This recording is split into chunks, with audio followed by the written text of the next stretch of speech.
Student are you ready? তাহলে যদি আমরা বললে কারো কাছে কোনো কিছু চাই তাহলে আমরা কি বলবো? Give me. কি বলবো? Give me.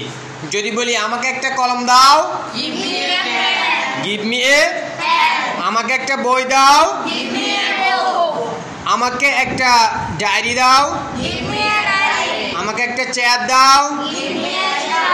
Very good. এবার যদি বলি আমাকে একটা টুপি দাও, আমাকে একটা বই দাও। Very good. Give me a book. এবার যদি বলি আমাকে একটা মোবাইল দাও,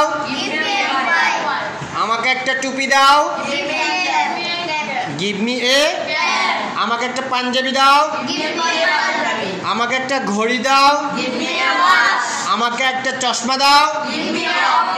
অপটিক্স। Very good. যদি বলি আমাকে একটা বালিশ দাও, give me a. Very good, thank you.